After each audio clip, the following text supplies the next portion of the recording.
Welcome to this week's edition of the mazasmusings podcast.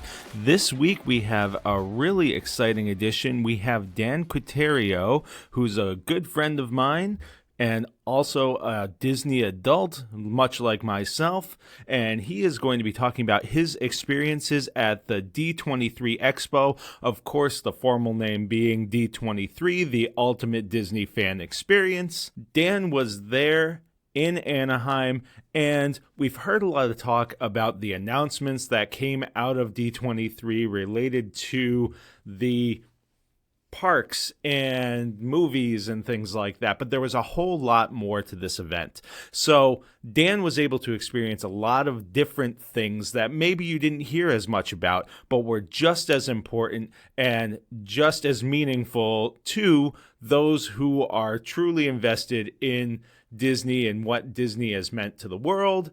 And I'm excited to have the opportunity to have Dan share that with you. Before we get into that, I wanted to thank everybody who has been listening and who has been sharing this podcast. If you have left a review, thank you very much. If not, please, wherever you get your podcasts, rate and review us. It helps people find the podcast easier on whatever they are using to get their favorite podcasts. We have recently discovered Good Pods, which has really helped us discover some new and exciting podcasts that I wasn't aware of before. It has also allowed other people to find us easier.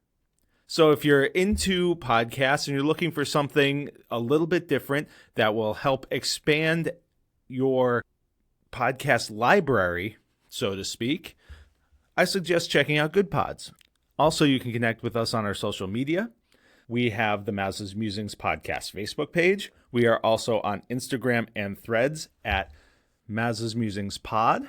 You can also reach out directly with an email at mazasmusings@gmail.com. You can also check out our website for more information on the podcast, where to find it, even listen to episodes directly on the podcast. And that is at mazasmusings.wordpress.com. Also, don't forget to sign up for our newsletter. Yes, this is a new feature that we are doing once a week on Wednesdays. We will be sending out a newsletter, kind of letting everybody know what's coming up on future podcasts, what might have been on a podcast that you've missed, other news and information. We've got information on contests, whether we're involved with them or things that we have just found out there on the internet that we think you'd be interested in, and really just trying to connect with our audience in another way. So you can go to our Facebook page to find more information on that. It's also, we now have a button on our website that will send you to the landing page where you can subscribe. I encourage you to do that every Wednesday. Information on the podcast and a little bit of other interesting stuff that we've found along the way. Now, with all that said, Dan's got some really interesting information for us and some really great stories, and I can't wait to get to it. So here we go. Donald, wake up! It's showtime! Don't forget the orchestra! Ah, there you are, and just in time. Mom says there's even more magical stuff now. For those of you standing, please hold on to the handrails throughout our journey and stay clear of the doors. Hang on to them hats and glasses, cause this here's the wildest ride in the wilderness. And here we go!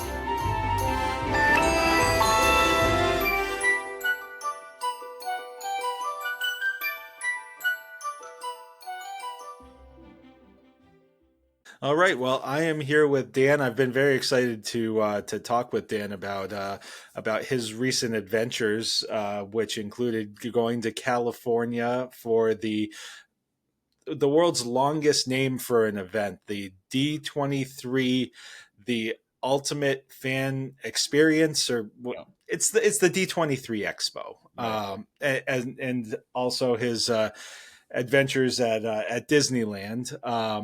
Dan and I have been friends for quite a while, since my college days and his AmeriCorps days. So that was longer ago than I care to talk about at this point. But One of the things that Dan and I share, obviously, is an enthusiasm for Disney. So when I heard that he was taking this trip, I said, man, I got to hear about this. So I'm glad that, Dan, I'm welcome, and I'm glad that you're able to join me. If you wanted to take the opportunity to introduce yourself to the listeners, go ahead and have at it. Yeah, thanks for having me on the podcast. I love the pod, and I love Disney, just like you said. I grew up, my Disney journey is kind of an interesting one because I grew up kind of as just like a casual fan. And then I went to college and was a communications major. And a lot of that was media literacy. And what that ultimately translated to was Disney is evil. and there's different schools of thought around it. So for years, I was just very, very anti-Disney. And I think I was so closed off to it that when I allowed it to sort of open my mind a little bit more, I just was full on in. And really what triggered me was in 2018, so really not that long ago, I took my very first Disney cruise. And then later on that year, I took my second Disney cruise. And I had such an incredible time. And I really got to understand the whole Disney magic that you always hear so much about. So my Disney adulthood has really only been about 6 years, but I've been fully immersing myself into it with trips like this and just a bunch of other things that I kind of do on the side. And again, thank you for having me. I'm super excited to talk about D23. Yeah, and I think one of the things that I find interesting from your perspective is you're someone who, in your educational and professional background, have worked in different forms of media, and so you have a little bit different perspective on all of it. So I've always really been interested in what you bring to the table when it comes to the conversation about what Disney is doing, how it resonates with the audiences and things like that. So very excited to have you here and excited to hear about this trip. So we'll kick it off. You started before even setting foot in the expo. You of course made a stop at Disneyland, and you have gone on record with me before as saying that it's your preferred park, that you like Disney World, but there's something about Disneyland that just sets it apart. So before we get into anything specific about this trip, what is it about Disneyland that you feel is that it factor for you? Yeah, and I absolutely love Disney World. I've only been to each park or sets of parks, if you will, 3 times each. So I've been to Disneyland as much as I've been to Disney World. For Disney World, it's kind of twofold. Number one is it's the only park that Walt himself ever got to see. He has his apartment there. Not this past trip, but the trip before, last October, I was there for the 100th anniversary of Disney. I got to do a tour of Main Street and got to go into Walt's apartment, which was really cool. So there's something about just being the OG park. There's like a special magic there. And it's also, so I said 2-prong, it's kind of 3-prong. The other is that as much as I love Disney World, it's almost too much. There's so much, and it's overwhelming, or it can be overwhelming. Disneyland is 2 parks. It's Disneyland Park, and then just across the plaza, does not require any cars or monorails to get to, is Disney California Adventure, which is their second gate. And they're both relatively small parks, small compared to Disney World, but you could spend an entire day in each one of them and still feel like you've accomplished most, if not everything there is to do. And then the other thing I really love about it is just, I'm just like you, I'm from the Northeast. So Disney World is the park on the East Coast that everyone tends to go to, my family, my friends. And I don't even remember what brought me. Actually, I do remember several years ago I went to Disneyland for the first time as I was out in California for a work thing. You mentioned I work in media, so I was doing a shoot. And some friends or colleagues really asked for this free day that we had. Dan, would you want to go to Disneyland with us? I said, before you could finish the sentence. I said, yes, absolutely. So, and I didn't know anyone who had ever been to Disneyland. So now that I've been 3 times, it kind of feels a little bit like it's my park, compared to my friends and family who usually just go to Disney World. And that's fantastic and nothing wrong with it. But there's something special about kind of laying claim to the original park on the West Coast. Now, and you mentioned that there's smaller parks that you can, spend a day and feel like you've done a lot. And I took a look at what you did that day at Disneyland. You were there from 8 a.m. to midnight, and Yeah. man, did you miss anything? I mean, looking at this list of things Yeah. that you did, it's impressive, man. You made the rounds. Yeah, when I go to Disneyland with anybody, and I was there with a friend, I make sure to prepare them mentally and maybe even physically, like weeks in advance, by saying, if you're going to Disney with me, we are going to open and close the park. We are not going to like take any breaks. We're not leaving. We're going hard, and we did. There were a lot of sleepless nights, just making sure, getting back to our hotel late and leaving early. But yeah, there were some great rides that weren't even operating that day. There were like um,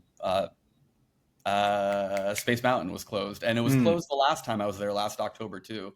So I haven't been able to do that. But there were a few things I didn't do last time that I got to do this time. So you kind of check off the list, and then they of course have some things like the Matterhorn bobsleds that don't exist in Right. Disney World. So you get some of these special touches too. Now, one of the things that I've heard is like Pirates of the Caribbean at Disneyland is far better than the one at Magic Kingdom in Florida. Is that something that you would confirm, deny, or just say they're two separate things? I honestly don't. I didn't do it this time. I did it my last trip. I don't remember a huge difference, but it's been a while. I think it's been a few years since I've been to Pirates in Disney World. I will say when I did it in October at Disneyland, there was probably a 7-minute span when we were just sitting on the boat and nothing was happening. Like, it was moving. It's not like the ride was stalled, but there was just nothing. And I remember looking at my watch and thinking, I don't remember this ride being kind of this boring. I'm sorry to say, but then you get into the action scenes and it gets better. So it's not my favorite ride, but it's a classic, of course. So it's one of those that you kind of have to do. Well, so was there anything you mentioned that there are a few things that you hadn't been able to do before? Was there anything that you were just like, oh, I'm so pumped that I was able to experience this time?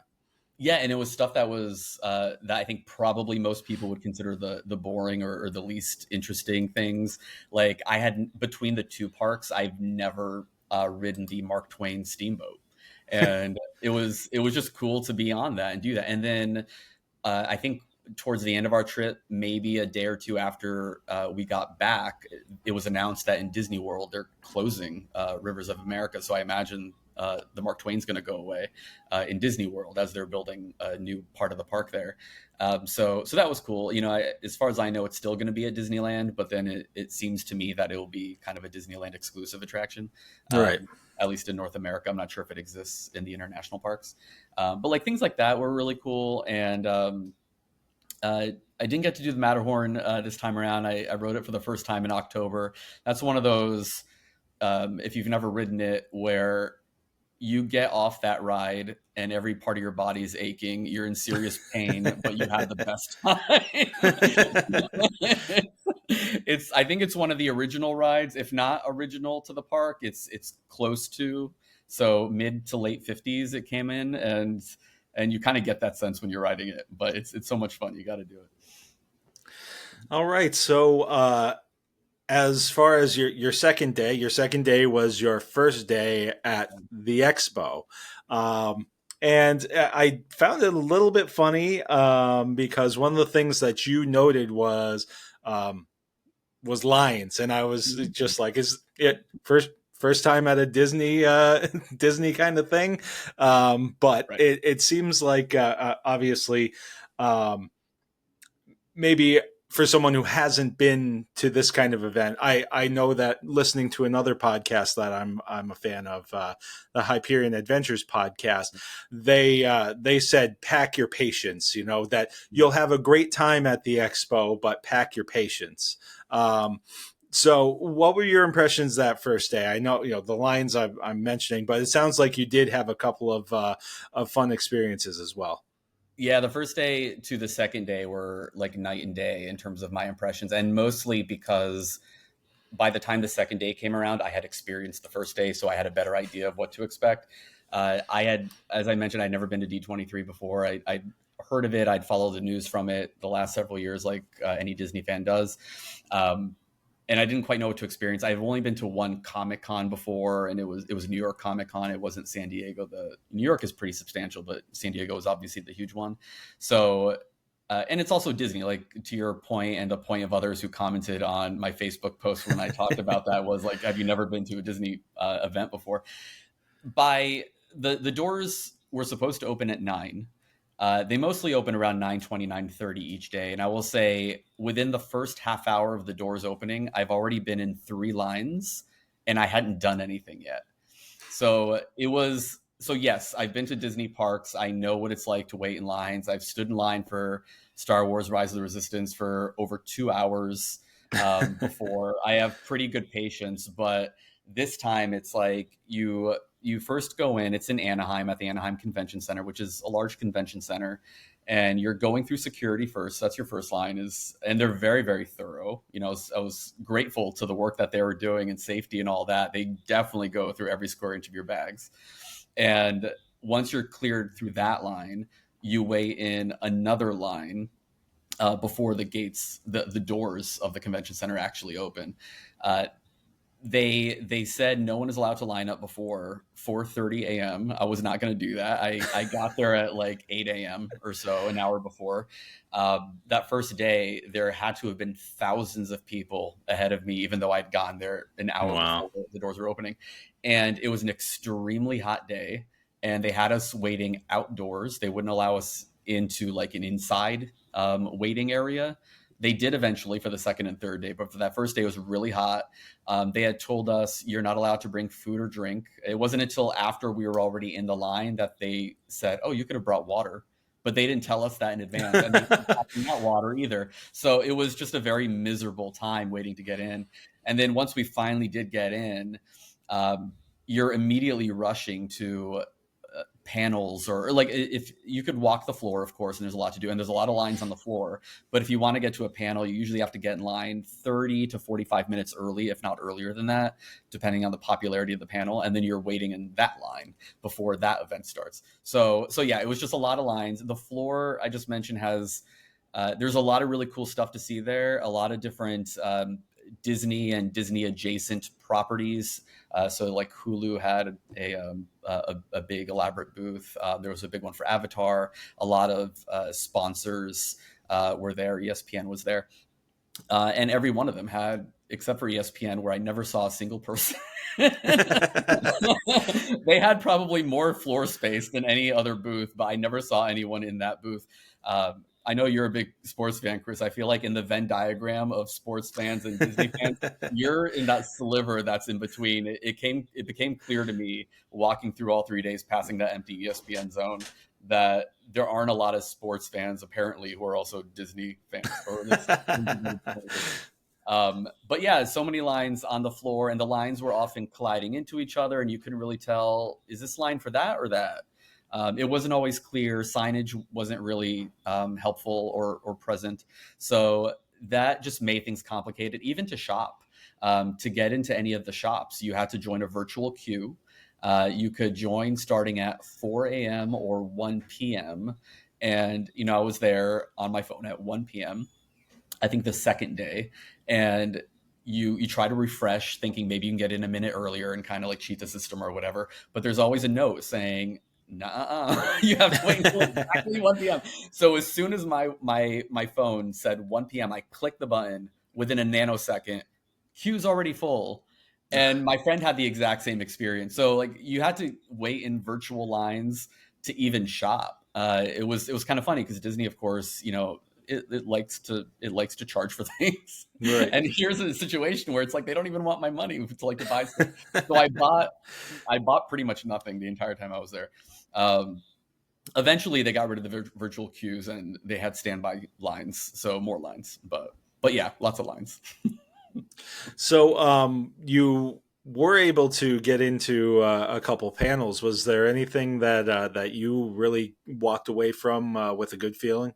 Yeah, there were so many panels, and I really, really wish that Disney recorded all of them and made them available to pass holders after the fact, so you could watch them, because a lot of them overlapped and you can't do all the things you want to do. But I did get to do some really cool ones. I am a huge fan. I don't know why. I don't know where this started, but I'm a huge fan of the 1964-1965 New York World's Fair.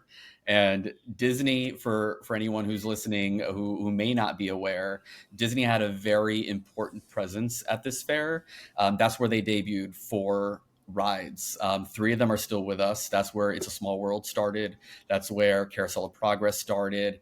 That's the reason they made their very first audio animatronic of Abraham Lincoln, which you can see a newer version of in Disneyland at Great Moments with Mr. Lincoln. And then of course there's the Hall of Presidents in Disney World. And then they also had the Magic Skyway in the Ford Pavilion, where Ford was debuting. I think the Mustang is what I think there were Mustangs, and I think they were debuting that model for the first time. So they put people in the Mustangs on a track and then just went around this like whole area, and you can see these dioramas of dinosaurs and things like that. And although that ride doesn't exist in any Disney park, the ride mechanism itself does. It's been replicated for the People Mover in Disney World, and some of those dioramas are still around, like the dinosaurs you can see on the Disney Railroad in Disneyland. So wow. So my love of the World's Fair, long before I was ever born, has nothing to do with Disney itself, but it was just kind of a nice merger of things. So this is the 60th anniversary this year of that fair. And so they had a panel dedicated to it. It was called A Beautiful Tomorrow, Just a Dream Away. And they had a lot of really great Disney historians talking about it and the impact that Disney had on the fair, and kind of where that impact brought us to, or how it's kind of influenced our present day in the Disney parks now. And then they brought out 3 special guests that were not originally announced, which was so cool. It was Kevin Feige, it was Jon Favreau, and the composer director Michael Giacchino, all like Marvel people who actually I think Michael is a Marvel person as well, and he also did the score for Inside Out and a number of other things. But they all had some connection to the fair or worked. Jon Favreau grew up right across from where the fairgrounds were. He was born just afterward, but it was always a big part of his childhood, just that lore and that history. Kevin Feige got to work with Richard Sherman long before he passed away recently, earlier this year, on a song for Iron Man 2. And Richard Sherman and his brother Robert, of course, wrote the songs for It's a Small World and the Carousel of Progress. So he got to speak about his experience working with him and the impact of that music. So that was really fantastic.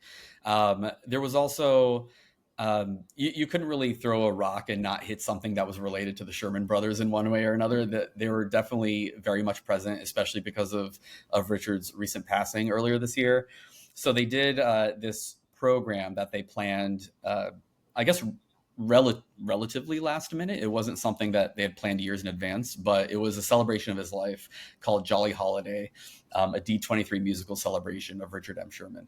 And this was in the Giant Hall, which is like an arena that has to hold thousands of people, hosted by John Stamos, who is a big Disney adult himself. And he also was there, I believe, for Richard's 90th birthday several years ago, hosting a celebration for him. So he was there. He brought out a bunch of folks, Disney folks like Haley Mills and Leslie Ann Warren. They sang Let's Get Together from The Parent Trap, which the Sherman brothers wrote. And to see, of course, Haley Mills in the movie, she's singing it with herself, so she couldn't do that time.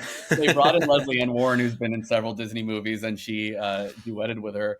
And to see the two of them singing that song that just randomly pops into my head at any given moment of the day was like a bucket list item, just to see that live.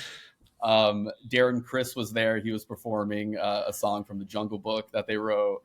Ashley Brown, who was the original Mary Poppins on Broadway, was performing. Of course, Richard Sherman and Robert Sherman's music. As they composed Mary Poppins and won 2 Oscars for it. So that was just a really great moment. A lot of music, a lot of people who knew him very intimately, friends of his. Leonard Maltin and his daughter were friends of his. They just sharing personal stories. And then at the very end, every single person who was a part of this program came out and they all sang "Let's Go Fly a Kite," which is a song that always kind of makes me want to tear up. And it was just waterworks the entire, not just for me, like John Stamos was just like crying when he was like, "Have a good night, everyone." And I was like, "I feel you, John." Oh, man. It was a really special moment. And that was definitely one of the huge ones.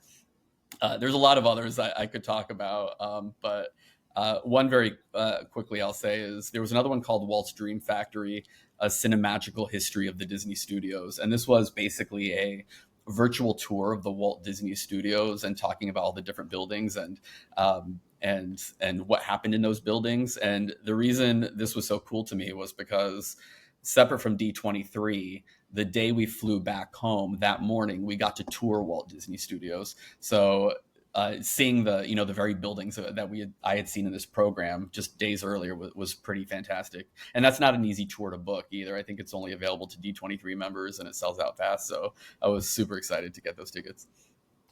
That sounds awesome. I mean, I've seen some clips that you've posted from that event, and especially Haley Mills and Leslie Ann Warren singing together. I mean, even not being there, that was something that seeing that I got misty and just it really, and I think it really speaks to. I mean, we know what the musical the musical legacy that the Sherman Brothers left behind, but seeing the emotional connection that people have to the music and the movies and by extension the man and the people who worked with him and got to know him and the connection and true love that they have for him, just really, I think it was all accentuated really in just a fantastic way with from what I saw. Yeah, I couldn't even imagine being there. Yeah, you can't experience Disney and not experience the music. It's so closely tied to the whole Disney legacy. But then some of the panels that I really liked were the things that, unlike the music, which is always very forefront and right there and hard to miss, are the things you don't really think about when you're watching a Disney movie, especially Disney animation. Yeah. There was a panel on typography of the titles of the movies, like Sleeping Beauty, and how they came up with the typography, stuff like that. And that was just in a very small space, and it was the graphic designers talking, and you could sense listening to them that they probably thought no one's going to be interested in this, but they had a good crowd, and I was super interested. And Disney nerds love all of it. And another one that where there was a little bit of emotion had to do with fashion design, the design of costumes in Disney animated movies. So not even just live action, but I never even thought about costumes in anime. I just assumed the animator was coming up with a dress or a suit or whatever. But no, there's people who know costumes, actual designers who are designing these things. And they had these 3 women who are designers talking about the work they've done on Frozen and a bunch of other movies. And one of them got emotional towards the end. And I really felt this. She was talking about how really the lasting impact of the work that they do, even though it's something that, you or I, any regular person watching a movie may not think about. She said the thing about animation is they provide for you through their costume design the only thing a fan can actually take from the movie and literally put on themselves. So they talked about a story where they were approached, I think it was at a previous D23 or a different convention, from these 2 friends who did not know each other initially. One was from, I believe, Germany, and the other from somewhere in South America. And they found each other on some Disney group online when they were talking about the different costumes that they were going to wear when they were going to go to D23 or whatever the conference was. And one of them was going to dress as Anna and the other one was going to dress as Elsa. And because of that commonality, they became good friends, and they found this designer. And when she was talking about this, she got teary-eyed, and I almost got teary-eyed too, thinking, you don't know the impact of your work when you're doing something that most people don't really notice, but it brought people together, and that's kind of the magic of Disney in a lot of ways. Yeah, I mean, and especially now, I think with Disney being as more conscious and trying to accentuate different cultures more, you're seeing that a lot more. You're seeing a lot more of that authenticity in the costuming of these characters and the detail in some of these characters and what they're wearing. I mean, you think of I've seen Encanto about 5 million times because, well, I've got a 6-year-old who especially loves that movie because there's no bad guy. But you think about the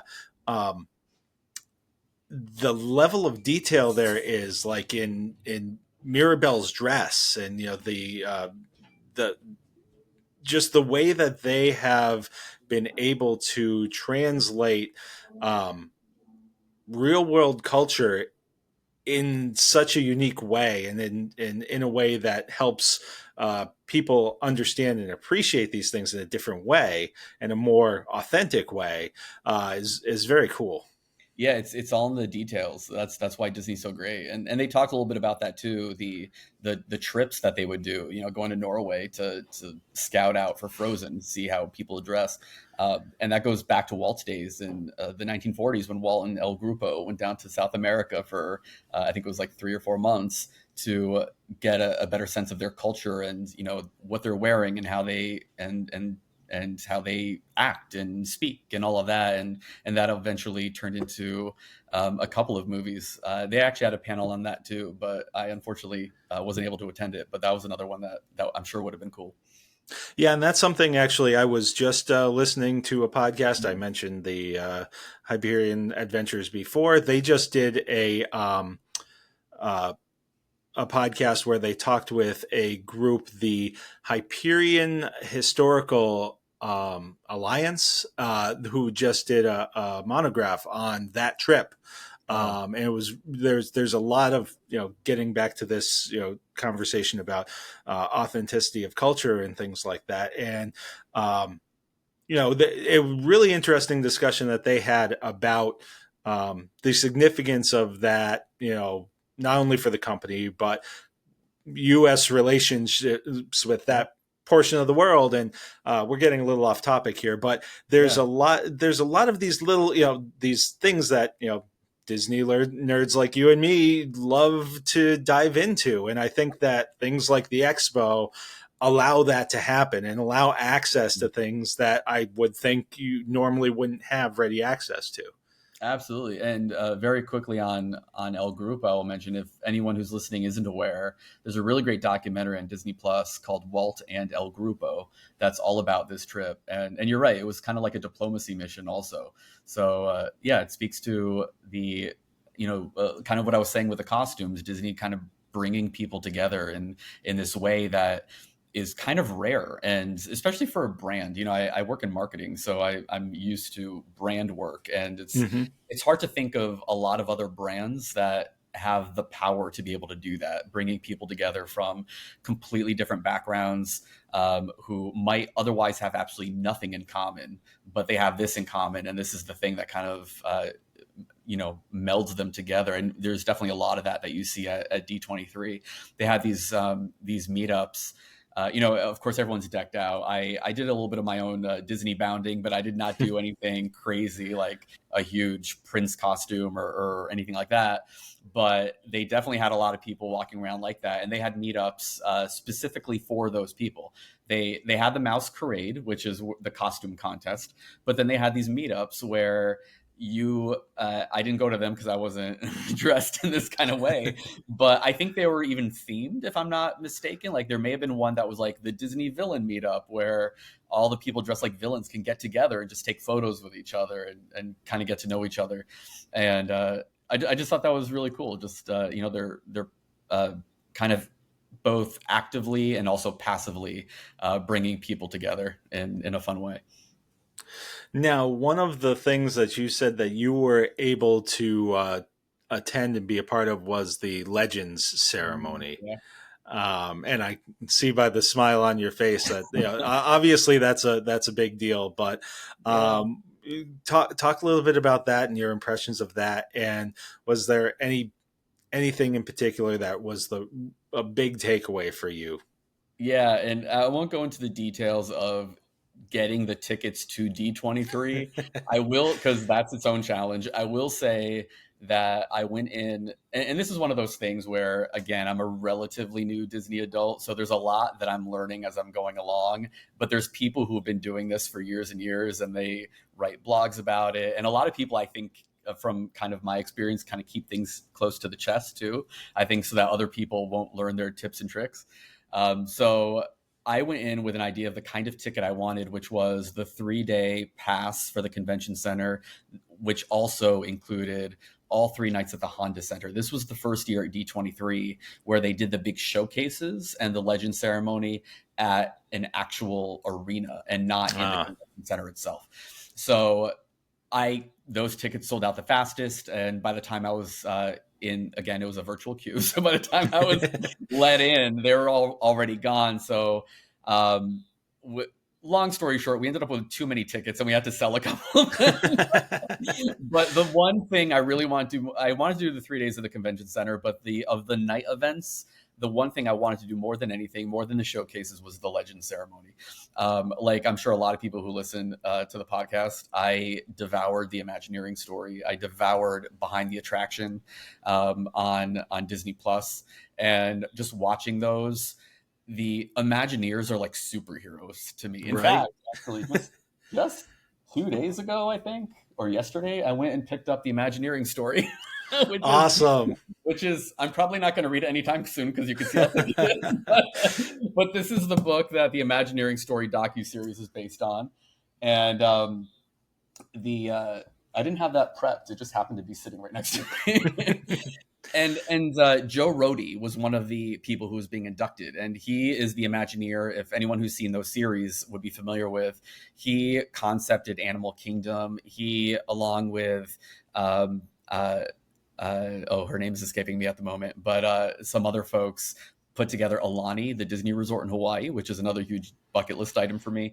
And he speaks with such passion about the work, and to the point you just made, actually, about authenticity and making sure it's not just like the theme park version of these animal environments, but rather actual animal environments that are real and authentic, and to the point where like actual animal experts are praising it and not, poo-pooing it like some might for other parks. And so he got inducted, and that was really cool to see. And there was also Mark Henn was another inductee. Mark Henn he's the animator that I guess they call the princess guy, because he designed all the big Disney princesses, or many of them, within like the modern era, relative modern era. And presenting him with his award were Jodie Benson, the original voice of Ariel, Paige O'Hara, the original voice of Belle, Anika Nani Rose, original voice of Tiana, Linda Larkin, original voice of Jasmine, and Ming-Na Wen, original voice of Mulan. All of those women came out at the same time. They got one of the biggest pops of the night in this huge arena with thousands and thousands of people. I can't imagine any other experience where you can put all of them together. And they presented the award, basically this Hall of Fame induction to Mark Henn, which was this just incredible sight to behold. And then there were a lot of other big legends brought in, like Harrison Ford and Miley Cyrus is the youngest ever legend, and Jamie Lee Curtis, and a lot of big celebrities like that. Kelly Ripa was another one. The one I think that impacted me the most is the one that probably no one's ever heard of. It's a woman named Martha Blanding, and she worked in corporate at Disney, and she worked there for decades. And it was just one of these stories where she like started as a tour guide and then built her way up. And she seemed so humble, and she worked for this company, I think, for 40 years or so. And because she worked in corporate, and I think the reason I it really took to me was because I'm a corporate person, Mhm. and we're not the ones who get honored usually and get the awards. Like it's the creatives who do, it's the actors and those folks. So the fact that she was just a person who I kind of saw myself in a way, who got this award, and she worked specifically at Disneyland. She did events in Disneyland. So they brought out the Dapper Dans and they did a performance for her. And then I think there was a band that came out. They really did it up for her. And I think I was probably just like weeping from start to finish, that this just like really sweet, normal person that no one's ever heard of was getting this incredible reaction and celebration that was probably overdue to her. So that was just a really special moment. And she gave a great speech too. So the whole night was just incredible. I was up there in the nosebleed seats, but it didn't matter. It was I was in the same room breathing the same air as Harrison Ford, so I can't complain. And John Williams too. He got Right. why wasn't he inducted years ago? He's finally there. So he wasn't there. He Right. He was inducted, but he wasn't present for the ceremony. But he did compose a score based on the score, kind of stitched together scores that he's famous for, specifically for the event. And the Legends Ceremony was taped for Disney Plus. I'm not sure when it's gonna broadcast, but it will be available for everyone to watch. So I'm excited to rewatch it. I'm excited to watch it. That sounds great. That sounds like something that, I'm gonna need a box of tissues there for, because Absolutely. Oh, wow. So I don't know if there's anything that could top that, but you still had a few days left of your trip. Yeah, after the 3 days, and like I said, by the end of the first day, I was questioning, is this worth the money? Because I kept just thinking about all the lines. And then by the second day, I was like, yes, it is. And I think I would definitely come back. And I just you kind of sort of submit yourself to it. And you go in, I think, with the expectation that you will not experience everything. So like, don't even put that in your mind before going in. That would be my first tip for anyone who's listening who might want to go in the future, who hasn't already been. Don't expect to experience everything. It's impossible. There's just too much going on. But you're going to have a fun time regardless. Just, put on your comfortable walking shoes and have a great time just meeting fellow Disney nerds. And then at the end of the 3 days, we bookended it with our Disney Parks trip. So the first day in the park was actually the very first D23 day at Disneyland. And I did bring my special edition D23 Day Mickey ears. These were given to you if you first walked in, and I don't know how many they had, but they ran out. So I think these might be worth something someday. And so we did D23 Day, did the 3 days at D23, and then we did California Adventure the day after. And that was, California Adventure is its own vibe, and it's a lot of fun. It's I'd been to these parks a couple of times before, but it wasn't until this trip that I kind of realized how things are sort of broken out between the two parks. Disneyland, if you think about the big Disney IP, the different properties like Marvel and Star Wars and Disney Animation and Pixar, Disneyland is more so Disney Animation and Star Wars, and California Adventure is more Marvel and Pixar. And there are elements of all of them in both parks, but those are the big ones. Like California Adventure has Avengers Campus and Pixar Pier. Disneyland has Star Wars Galaxy's Edge and just all the original attractions that are based on those dark rides, that are based on like Peter Pan and Dumbo, Snow White, and all those. So yeah, it's if you could only go, you could do 1 day, get a park hopper, and have a pretty substantial day at both parks. That's what I did the first time I went to Disneyland. But it might be worth knowing, if you're definitely a Pixar person and that's the only thing you really care about, you probably want to spend more time at California Adventure. And they each have the different nighttime spectaculars. So you kind of have to, you might want to park hop to see one at one park and then go to the other for the other. It was just such a great time. Kind of ate my way through it. Which is what you do. I have my checklist items. I need to get my Mickey ice cream bar and my churro and things like that. And then not related to Disney, we spent a few days just in LA, just hanging out. But then at the end of that, as I mentioned, we got to tour Walt Disney Studios, which was just the perfect way to cap off this Disney adventure trip. The only thing that would have made it better is if we were able to tie in a cruise, a Disney cruise. But yeah, it was great. And, I hope to go again. I'll definitely go to Disneyland again. I hope to go to D23 again at some point. And need to make my way back to Disney World too, because there's a lot of awesome stuff there too. Yeah. Now, remind me, are you a Marvel fan? Are you a Marvel guy?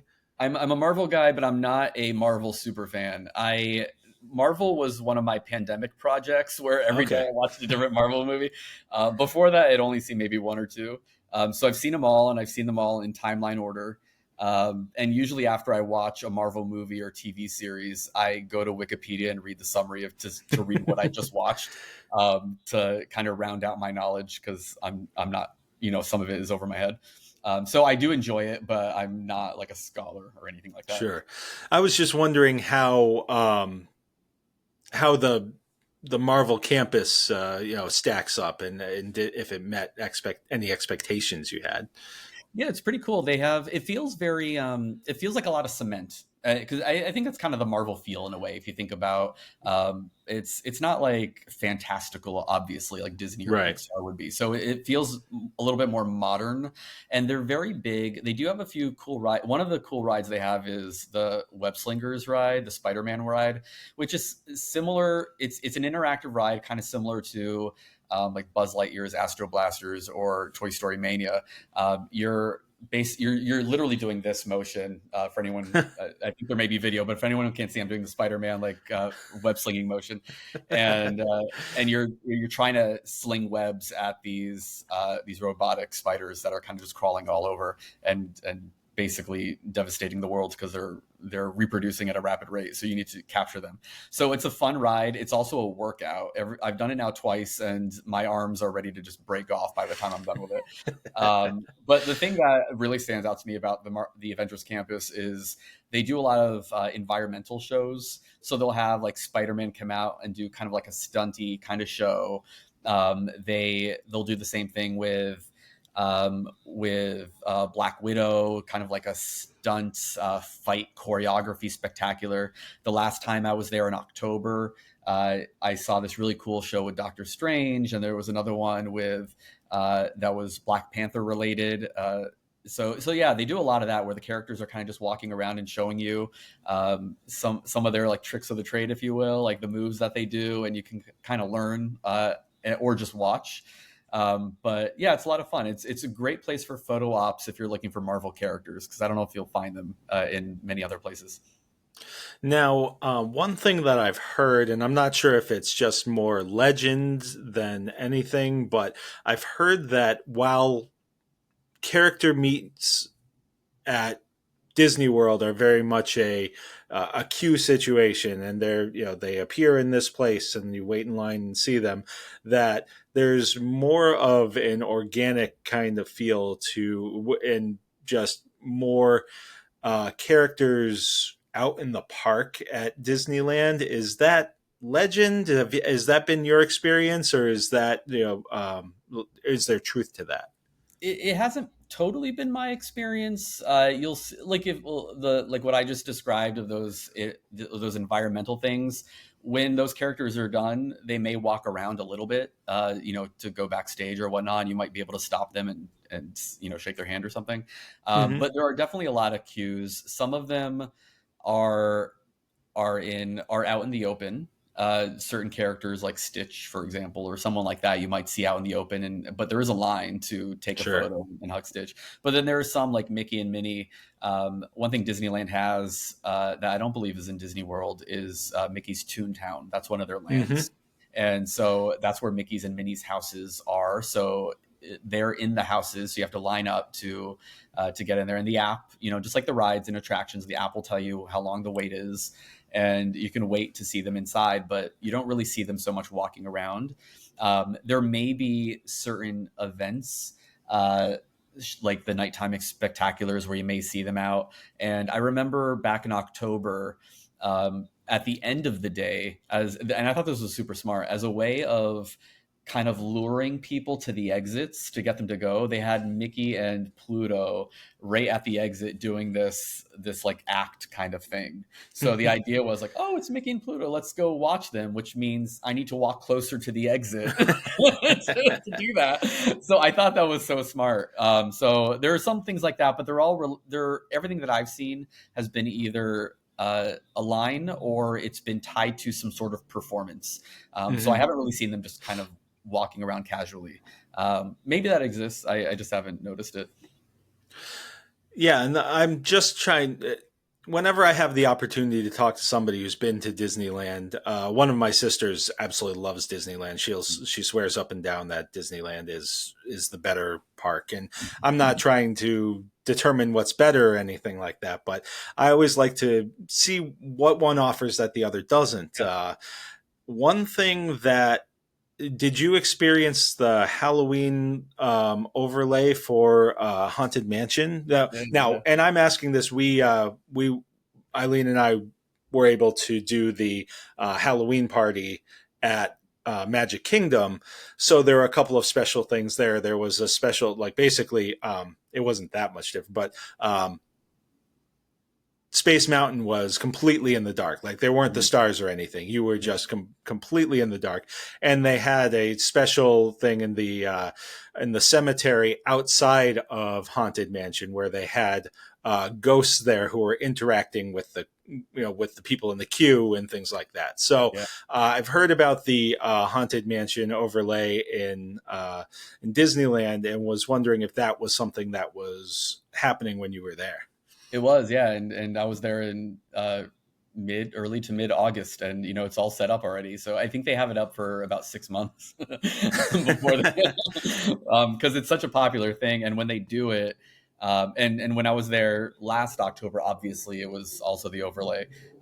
So I don't recall. I've been to the regular non-reskinned Haunted Mansion, but I don't recall how long those lines usually are. But when it is reskinned for Halloween, that's usually the most popular ride or among the most popular. So you're looking on the app and there's like a 2-hour wait or hour and a half wait for it. When I stayed on property, not this time, but back in October, and I'd been like scouting out the app in the weeks beforehand to see what rides were the most popular ones. And so I made sure that during my early park hours or half hour, because I was staying at the Disneyland Hotel, I immediately would book it to the Haunted Mansion because I knew I'd be waiting in a long line otherwise. But yeah, it's a really cool one. I think I got there at the very beginning of this overlay. I think it started in early August, if I'm not mistaken. And it's a lot of fun. And I know this from watching Decorating Disney. So if anyone who's familiar with Decorating Disney, you'll usually see it on Freeform during 31 Nights of Halloween. There will often be a special, and it's an outdated special at this point. They show it every year, how they redo the parks and the cruise line for Halloween, and then they also show it for 25 Days of Christmas for the Christmas overlays. And so you learn a few things about Haunted Mansion because that's obviously a very appropriate ride for the season. And if I recall correctly, they would have people's like Imagineers' names, I believe, written on the gravestones. And they talk a lot about the gingerbread house. They always do a gingerbread house every year that's in the ballroom scene. And there's always a little hidden Mickey in there. I've never found it, but I've been told from these specials that there's always a hidden Mickey. And it's always a different design. And just watching these specials and the behind the scenes of it is really, really cool. They show how they'll start the process of building this gingerbread house days, weeks in advance, and also how they transport it into that ballroom scene. And when you're in there, when you're in that little car and you're riding through, the entire ballroom just smells like gingerbread, and it's absolutely beautiful. And the house itself this year was kind of this like mad scientist lab kind of motif. And there was some movement to it, and it was just, there were lights and like levers on it on this gingerbread house. It looked so cool, and it's all edible. It's I don't think there's anything on it that's not. So just seeing that stuff is really cool. And because it's a Nightmare Before Christmas overlay. So that's why it's around for so long, because they keep it through Christmas also. So it's playing up both holidays, which kind of makes it double as special. Wow. So you also mentioned that you did get to see Walt Disney Animation Studios. Yeah. So talk. What were you able to see there? What was that experience like? Where do they start? Where do they finish? Where did they take you through that? Yeah, you pretty much start in kind of the main gate. And there's small tours. That's it caps out at 8 people, and as I said earlier, I think it always sells out. So you're never going to be in a very large tour. And you have this tour guide who's trained by Disney, so very welcoming and hospitable and a big smile, who's also super knowledgeable. And our tour guide took us through a lot of different buildings. We went into the basement of one. There were spots where it's like, should I be seeing? Like, should I be here? And that was really cool. We saw the famous signpost. There's a signpost, if you're not familiar, that points you in the direction of the ink and paint building and the animation building. And that was actually, I learned this at D23, was actually constructed as a prop for the movie, The Reluctant Dragon, that kind of narrative documentary kind of movie that I only recently saw. It's very, very good. Also on Disney Plus, if anyone listening hasn't seen it. And they created it as a prop, but the folks, the cast members on the lot loved it so much that they kept it. And one of the fun things I learned is that the directional signage for all those different buildings, they're all pointing in the wrong direction. like the ink and paint building really isn't in that direction. But you wouldn't know that because it's a sign. But the coolest part and the biggest highlight, I think, was going into Walt's offices. He had these offices for many, many years up until his death in 1966. He had 2 offices. He had a formal one and a casual one. And the formal one is where he would entertain VIPs. That's where he had his piano, where he would have the Sherman Brothers. He would say to Richard Sherman sitting at the piano, play it for me. And they always knew what that meant. It meant play Feed the Birds, because that was Walt's favorite song.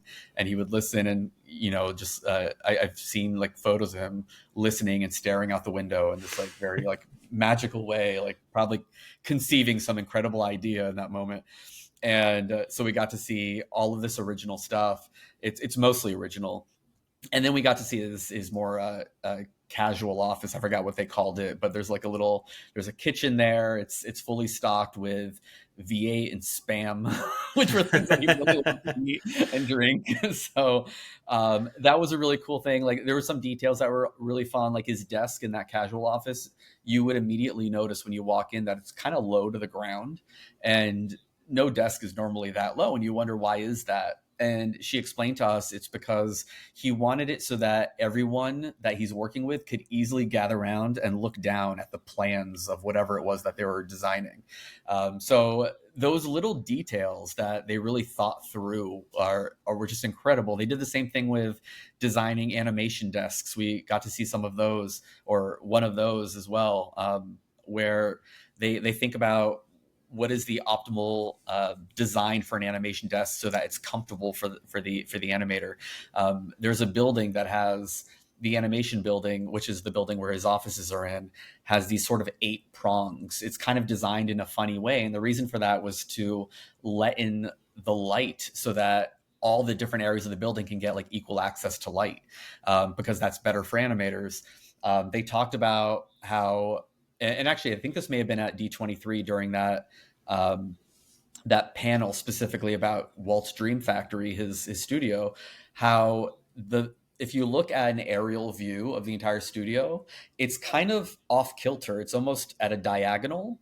And they did that purposely, again, because of the motion of the sun, to make sure that the light was shining into the windows like at the right times or whatnot. So it was kind of off the grid a little bit and askew, which is very interesting, those details they put into it. So just getting to experience that. And then we got to hold an Oscar, which was fantastic. And he's Walt himself has won more Oscars than any human being in history. I think it's like 26 or 27. And we got like, enamel pins are a big deal in the Disney world. I only recently started collecting them. So we got a couple of pins. One of them is you only get if you get to go on this tour. So kind of similar to my D23 Disney ears. They feel like a special edition kind of thing. And she told us, like most people don't like to trade these because they're kind of special. So I got my D23 Walt Disney Studio tour pin. And what it is the original Walt Disney Brothers Animation Studio logo, which is really cool. So I don't just love Disney. I love like the movies and all that. Of course, I love all that and the parks and the cruise line, but I love the history also. So yeah, I'm currently reading a biography on Walt. I'm thinking about taking a trip later this year to Marceline, where he had his formative years, to go to the Disney Hometown Museum, which also had a presence at D23. So that was really cool. You can go to Marceline, Missouri, and learn a little bit about Walt's upbringing. He only lived there for a few years, but it was during his most formative years, and he always considered it home. So yeah, I think I seem to recall like he called that like his boyhood home. That was the place he got to be a kid, really. Absolutely. And I remember reading a story in this biography about how like he drew, I think it was a horse, and just gave it, I read this a while ago, so I may have my facts muddled a little, but I believe it was a picture of a horse that he drew and gave it to the town barber or something, and who kept it. And it was like the first illustration he had ever drawn or something like that. It was like, it's like super historic, and he did that in Marceline. So hopefully I'm not mistaken there, but I believe that to be true.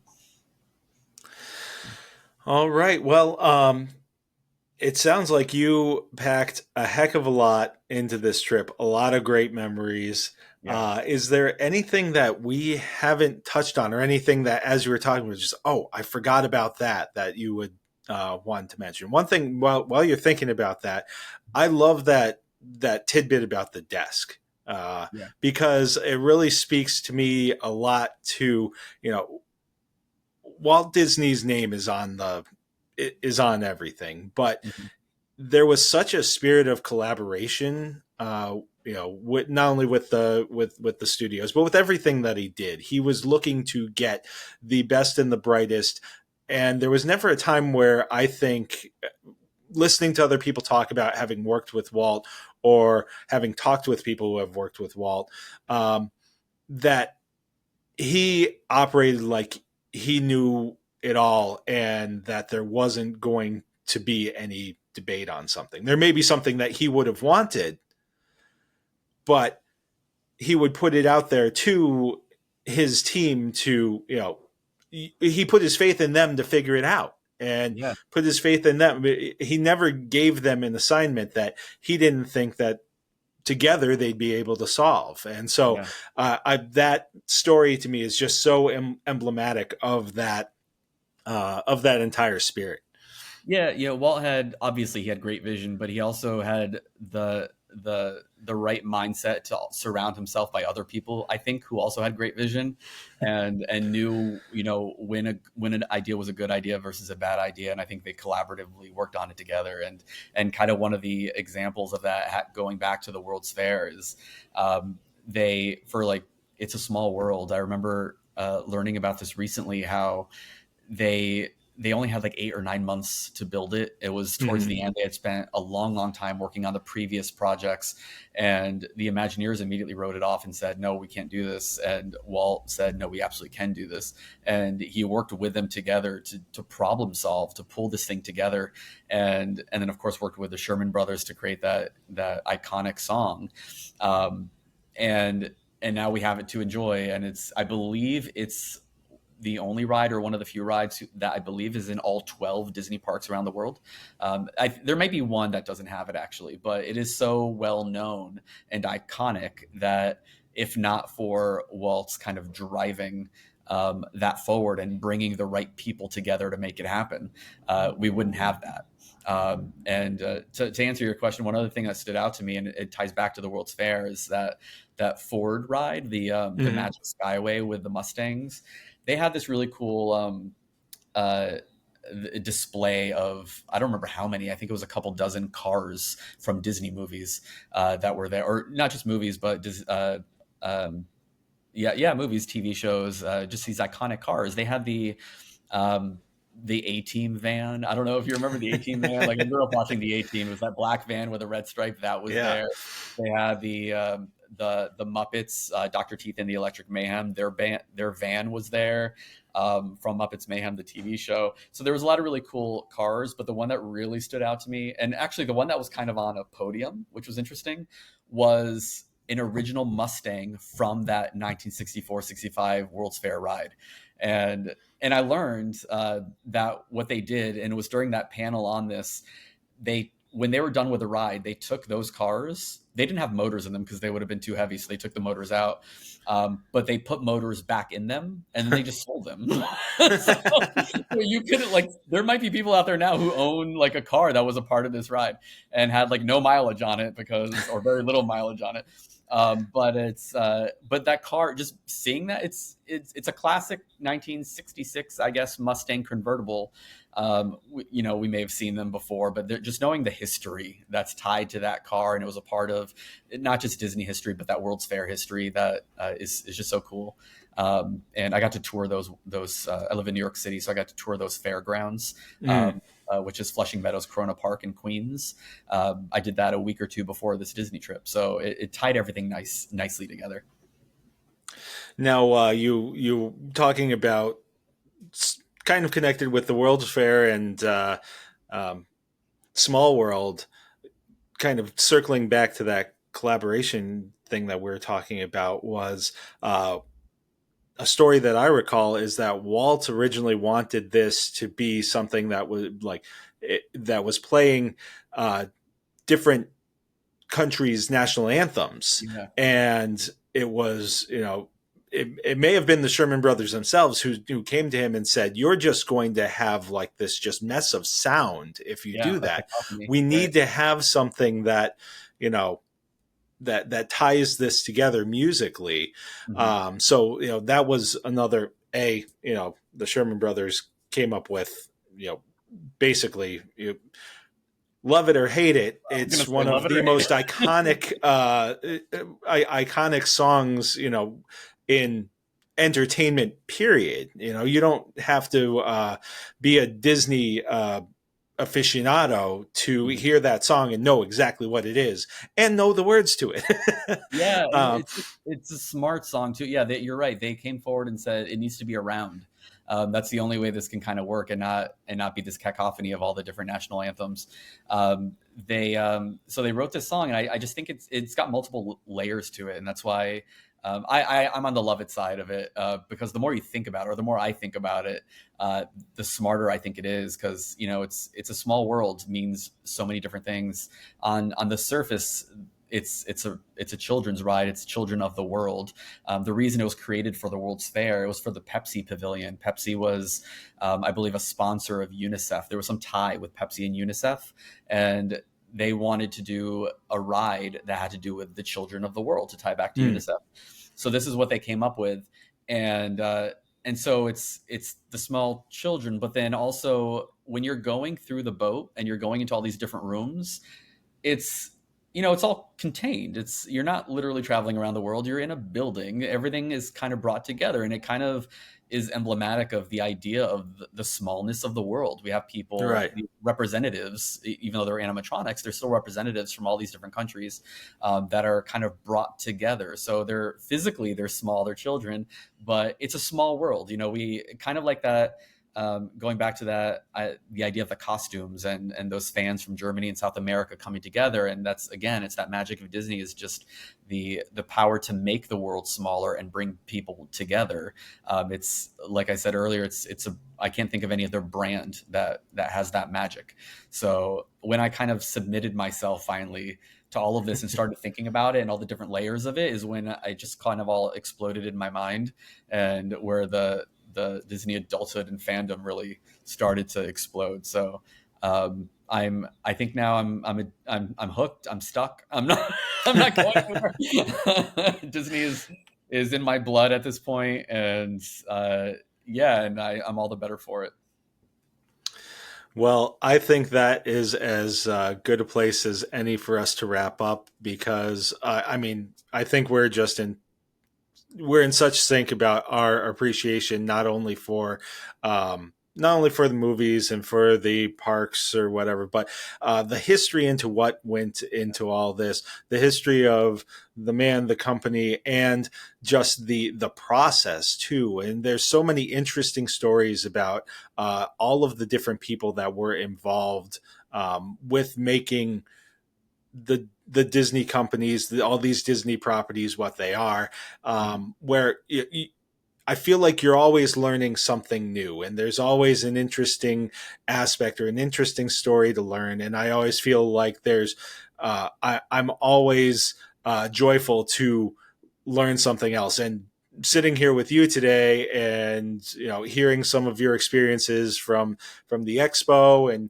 the tours, and I feel like I've had just a great learning experience today. So thank you very much, Dan. Oh, yeah, thank you. And I just got my D23 member magazine in the mail today, so I'm excited to dive into that. So yeah, I'm just like you in all those respects. So I'm lucky to have you as a friend, and we can have more of these conversations.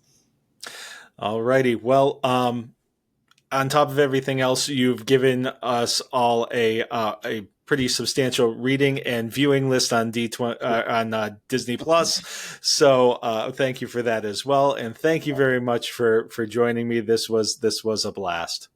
Likewise, thank you. Well, I can't do any more damage around this popsicle stand. So long, partner. See you real soon.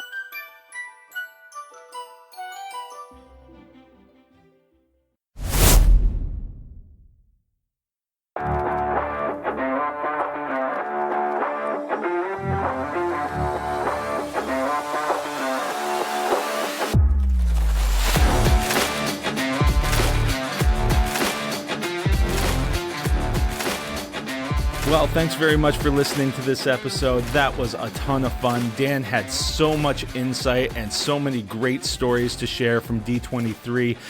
I truly can't wait to see some of this stuff pop up on Disney Plus as it comes available. Of course, Dan also had a bunch of recommendations on things to watch on Disney Plus or books to read, and that was all great too. I love it when I have guests on who have such a passion and a knowledge of what they're talking about, and Dan is no exception. If you would like to come on the podcast to talk about something that you are doing or something you are interested in, you can always reach out at mazasmusings@gmail.com. You can connect on our social media, Mazas Musings Pod on Instagram and Threads, or the Mazas Musings Podcast Facebook page. You can also go directly to mazasmusings.wordpress.com. That's our website, and there's all kinds of information there on how you can get in touch with us. I just had a great time with this podcast, and I can't say enough about it. And of course, if you are thinking about taking a trip to Disneyland, Dan is a great source of information, but you know who else is a great source of information and can really help you with that trip? It's We Do Travel Right. We Do Travel Right provides that concierge level service as an earmarked gold producer and a certified Disney planner. They will take the stress away of your vacation planning and really just get you to vacationing. Of course, whether it's a Disney vacation, a Universal vacation, going to an all-inclusive resort, or going on a cruise, We Do Travel Right has experts for all of it, and all of their services are free. Yep, they're free because the companies build the price of an agent right into their pricing. So you're paying for one whether you use one or not. So you might as well use one. If you're looking to get your next magical trip started today, go to wedotravelright.com/Maza. That's wedotravelright.com/MAZA, and they will get you started. As I said before, thank you to everybody who's left a rating and review. If you have not, please do so. Please don't hesitate to reach out on our social media or via email, as I mentioned before. And as always, thank you very much for listening. I hope you have a great Labor Day weekend and a great week.